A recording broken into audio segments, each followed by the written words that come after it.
This video is all about creating an epic fantasy painting. I'll walk you through the entire process step by step. My name is Victor, I work as a concept artist, and today I will share how I approach scenes like this. So let's jump right in.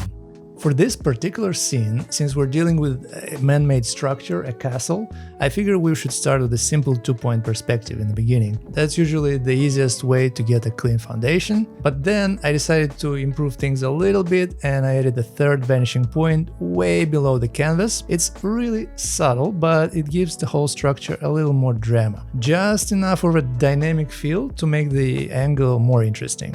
Not extreme, not cartoonish, just a small tilt that gives a bit more energy to the scene. So you can think of it something very close to a two-point perspective setup, but with a touch of extra depth. Right, next up, let's define the idea. Start figuring out the structure and placement of your main elements. Ask yourself, how do you want your castle to look? Is it tall? Is it imposing? Maybe broken down or ancient? Interesting questions like this will help you solve the design questions you'll have later on. Don't forget to grab reference images, of course, they're essential. In this case, I was inspired by a castle in France, I believe. Now, since the focus is more on a complex building, the sketching phase took a little longer than usual. And no, it's not because of the flying dragons, though they definitely makes things more fun, and I had to figure out the pose of this guy in the foreground. One of my goals was to create a sense of movement that guides the viewer's eye towards the focal point. You can imagine a path, an invisible line that leads from the first dragon through the others and finally to the castle. That way,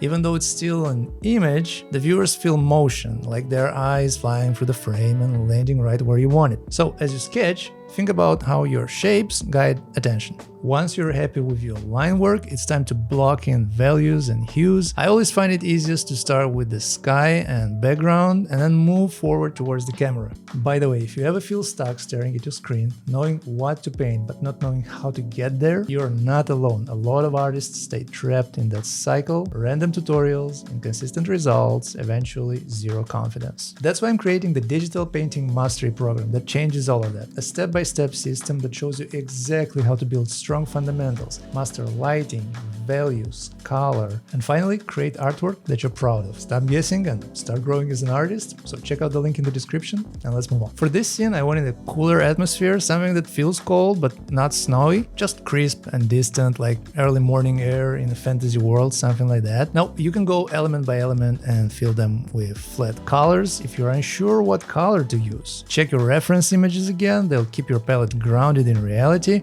At this point, I'm not worried about details at all. I'm only thinking about readability. Is the dragon dark enough against the sky? Does the castle separate from the background clearly? How does the ground plane read? These are the kinds of questions that make or break the composition early. And of course, don't forget to keep an eye on the silhouettes. A strong silhouette helps the viewer recognize your forms instantly. Working, I noticed the lower part of the composition was starting to feel too busy, too much contrast and noise competing for attention, so to calm that area down, I decided to add some clouds. It also adds depth and atmosphere and visually connects the dragons with the environment a little bit better. Grab a soft brush, choose a cooler tone, and slightly paint the cloud masses along the bottom of the frame. By moving around, you'll maintain a cohesive look and keep your eyes fresh. I'm adding a few marks to the castle now, a bit of texture and material definition. You don't want it to look too flat. Think about what the material is: stone, metal, wood, how each of them reacts to light differently. That variation gives the viewer more to explore. By the way, don't forget to grab a free brush pack, the link is in the description. It works on multiple apps, so have fun.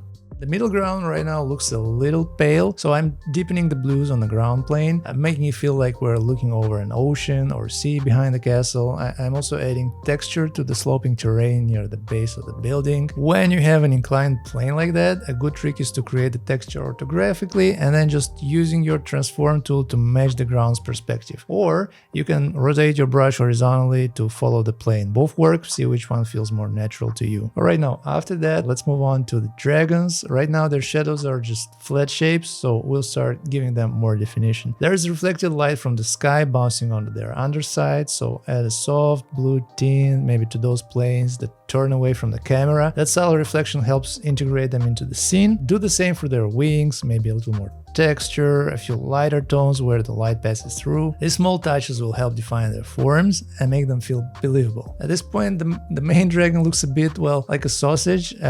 It happens, so it's normal when you're still figuring out proportions, so I'll come back later to slim it down, fix the shape and refine its silhouette. Focus on your focal area again, the castle. If it doesn't stand out enough, try pushing your values, add a bit more contrast and light to the main planes that face your light source. Introduce some warmer, more saturated tones to make it pop. You can even create a subtle gradient from cooler tones at the bottom to warmer highlights at the top. That kind of shift adds visual interest without distracting from the overall balance and harmony you have established. I'm going back to the castle again, tweaking small areas that feel off, fixing planes, softening shadows, refining transitions. Throughout this process, I'm constantly adjusting things that look too rough early on. So maybe the land beneath the castle feels too flat, you can add some shadows and textures to the ridges. Maybe the left side needs more definition, so drop in some brushstrokes there too.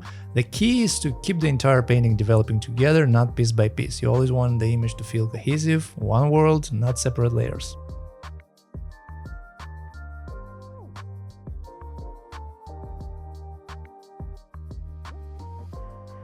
Now, here's something important that a lot of artists struggle with. Don't get stuck in one spot. It's tempting to sit on one area, like the castle, and keep refining it endlessly, but that's how you lose consistency. So instead, work in passes, spend a little bit of time in your focal area, then move to the background, then the dragons, then the foreground, and back again.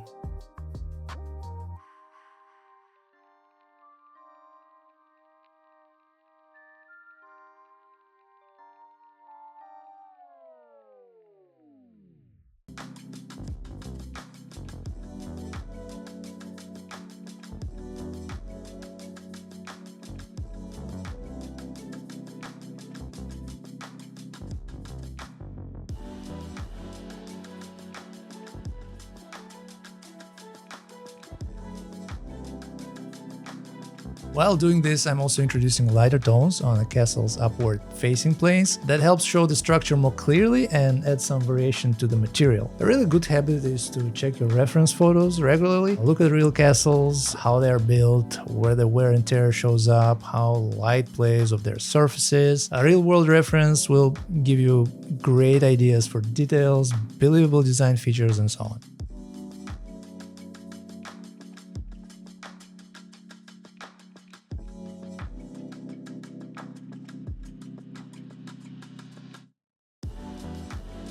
Now, let's take another look at the dragon on the right. It feels a bit off, the tail's awkward, so the leg placement maybe can be improved a little bit and the silhouette could be more elegant, so let's fix that. Tighten the shape, refine the head, and streamline the tail. You can also add trails of clouds behind it. That's a fun way to show motion and a bit more of atmosphere. It makes it look like the dragon's cutting through the mist, leaving turbulence behind.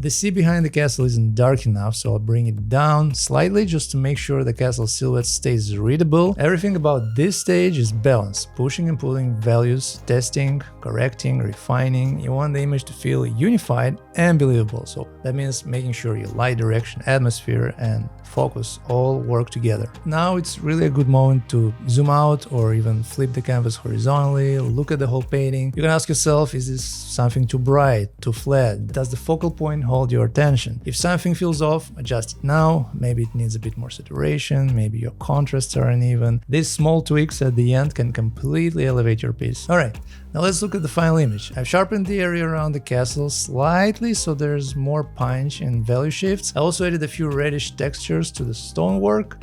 Subtle, but enough to make the surface more interesting. Some brighter accents here and there help guide the eye and give the illusion of reflected light in some areas. Overall, the contrast is stronger, the forms are clearer, and the scene feels a bit more alive. That's when you know you've reached the finish line. Thank you so much for watching until the end. If you enjoyed this video or learned something new, please consider liking and subscribing. It really helps more than you might think. Thanks again for watching till the end, and I'll see you in the next one, coming soon.